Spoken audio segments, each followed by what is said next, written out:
Hello guys and gals, it's Soulfax here and you're watching another War Thunder video, and again you're watching another subscriber replay. Although this is not your very usual subscriber replay because hey, I'm in this game and I'm still not the main focus or the subject of this replay.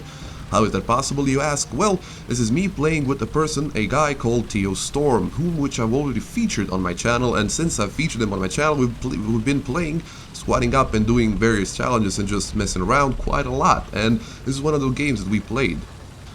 We're both playing in our Pzkpfwg IV F2s, and this is a realistic battle match on the Karelia map. And the reason why we're playing the Pzkpfwg IV F2 is, it's a relatively low tier tank, and we both have unlocked tier 4s, and he has unlocked tier 5 tanks in, I think, all 3 nations that were introduced before the 1.53 update drop. Anyhow, I'm getting sidetracked. The reason why we're playing in these low tier tanks is, well, 2 reasons. Firstly, the Pzkpfwg IV F2 is the first Pzkpfwg IV that has access to the Pzkpfwg 40 L36. Is it 36? I think it's 36. The long barrel 75mm cannon, which is, well, it's a beast of a cannon, especially at this low battle rating, because you can basically one-shot everything you face. You're not gonna have any problem penetrating anything, and you're usually going to be able to outgun your opponents. The second reason is, well, this is basically during the Xmas event, as Gaijin likes to call it. It is the event in which you need to complete 6 different challenges in order to unlock the VK4105, the tier 3 battle rating 5.7 German heavy tank, which is basically the smaller cousin of the Tiger H1 that we have in the game. It is the Porsche version of the Tiger with the Henschel turret and with the Porsche hull, I think. Yes, that's supposed to be correct. So basically we were grinding the second challenge in the series of the event, in which you needed to get 30 best squad awards, and since Theo is, well, basically the only person that I ever play War Thunder with, I decided to hop on with him and play a few matches. And after playing a few very unsuccessful matches with the Tigers, and I think we played one in the T-34s, we decided to go for very low tiers to see if we can club some, unfortunately, if we can club some very early players, and well, that's exactly what Mr. Theo is gonna do in this replay. I don't want to spoil it too much, but let's just say that Mr. Theo plays a much better game than I do in this one. So yeah, we decided to go down the right side of the map, down that little corridor that usually you have tanks fighting against, but since this was a very weird match in realistic battles, and the only cap point was kind of in the middle of the map, the enemy spawned on the very other side of the map, so we decided to proceed to where is one of the possible spawn points of the enemy team, and luckily for us, there is no tanks here, and this spot provides very good cover over the cap point. So right off the bat, we did the exactly correct thing that we needed to do. Even though we are in kind of a superior tanks when you compare them to the enemy's tanks, we're still decided to go for a very safe option. Anyhow, Mr. Theo notices his first victim, which appears to be a Crusader Mark 1 or Mark 2. Since this is a 2.7 tank, it is possible to meet both of the, I think, even Mark 3 Crusader, if there is such a thing. He gets his first kill, and meanwhile I'm still trying to get up that hill because he is leading the charge. He is the one who is taking point, and he is the one who is going to get all the kills because he's taking points. No, I'm just kidding. He's going to get all the kills because he is in a good position. Second victim, a Cromwell, I think. Now, Cromwells have very bad side armor, so when you see Cromwell, if he exposes any portion of his side armor, just shoot for the side armor. With the recent additions of the Brits, of the British tanks, I think that the Pzkpfwg IV F2, at least in my honest opinion, is the best German tank in the game, tier for tier. It used to be the Tiger, well, it still is kind of the Tiger, but well, with the Canaveral being at 6.3 and with the Conqueror being at 6.3, and since they're never top tier, the Tiger sees them all the time, and the Tiger can only penetrate them either from the side or by shooting them in the turret rings. That's kind of difficult. But yeah, while I was talking about that, Mr. Theo got 2 more kills, so he's already in 4 kills, and at this point in time we decided that the best course of action would be to go over to the enemy spawn point and try to spawn camp them. The friendly team is managing to capture the A point, but as you can see on the score up there, we've kind of already lost half of our tickets, so we need to be very careful about what we do now. Anyhow, I've only gotten 1 kill so far, and Mr. Theo gotten 4 kills, so as you can see, he's going to be carrying me for most of this match. I forgot to mention earlier in this video that Mr. Theo is a dedicated skin maker or a skinner over at live.warthunder, which means that he makes skins for mostly tanks, and most of them are historical skins. So if you want to deck out your tank in some very awesome skins, go over to his live.warthunder profile.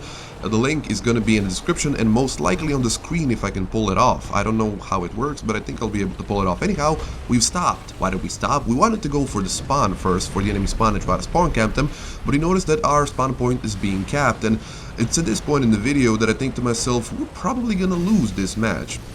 And we probably would have lost this match if we hadn't turned around, because at this point in the match, most of the friendly team is already dead, and the enemy is recapping the A point, and well, 1/3 of our tickets are already gone, so if we don't recap the point very soon, we're probably gonna lose the match. So, first time in the match, I'm taking the point, and what you know it, there's one of those AA trucks from the Brits, and he manages to sneak up on me and start shooting at me, instantly disables my gun and my tracks, and Mr. T was having some issues trying to actually kill this guy. He is behind this tree, but he can't see him, so he tries to put on some shots with his machine guns, while that thing is still shooting at me, and I'm still disabled, and like, that's what happens when you take the point. Luckily, he does manage to somehow get around me and put a shot into this guy in just a second. No, it was me who actually disabled him, and that's how I got my only kill in the match. Yay! I'm contributing. Anyhow, we're over to the A point, and I dunk a shot in the ground for I don't know why, but I did it. Doesn't really matter. So we managed to recapture the A point to help the Dutch Stug, and at this point in the match, we go our separate ways. I go to defend the other flank, and Mr. Tio decides to take this closer flank, which leads all the way to the enemy spawn point. He picks up the 5th kill in the match from that Valentine, and it's in this point in the match, I keep saying that, this point in the match, it's at this point in the match, well, okay, I'm gonna stick with that Mr. Tio picks up most of his kills, and you gotta really give it to the enemy team because they were pretty incompetent at killing him. Even though the Pzkpfwg IV F2 has a great gun, it's still not indestructible because it only has 50mm of armor all around, but not all around, at the front at the most. And Will is just not shooting him. He already gotten 2 kills out than a Valentine. He's gonna get his 3rd kill very quickly here, so his total is gonna be up to 8 there. But it's not over yet. It's just tank after tank that keeps on driving in front of Mr. Tio's sights and just keeps dying. Well, I can't be too hard on these guys because they're most likely just very new players that don't know much about this game and don't know how it works in the metagame and stuff like that. Or, well, they might just be like me and Mr. Tio that just decided to go over to the lower tiers and club a little bit. Anyhow, we managed to recapture the A point, we're holding it, and well, at this point in the match, most of the enemy team is already dead. There's only a few of our players left alive, so in retrospect, if we haven't gone back to defend the A point, we probably would have lost this match. Again, Mr. Tio says, okay, it's time to go and try to spawn cap the enemy, and this point in the match, again, me with this, the phrase, this point in the match, I was like, okay, you take all the kills, I'm just gonna try and disable them for you to kill them, because I was very curious about how many kills he can actually rack up. There's only a few more minutes left in this match and only a few more enemies left alive, so let's see how many more kills he can rack up. Matches such as this is exactly why I don't play lower tier tanks anymore.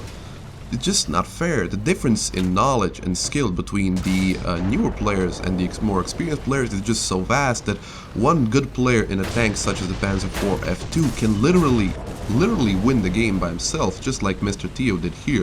If Mr. Tio was not in this match, it was probably likely that the Brits would win this match. But since Mr. Tio was in this match, there was not much they can do because we got ourselves in a very good position and we managed to outflank the enemy, which was not all that necessary because we were in the superior tank and we had the superior skills. Anyhow, this is the end of this replay. I hope you enjoyed and I hope you check out Mr. Tio's live.war Thunder website. And yeah, my name has been Soulfax and I will see you next time.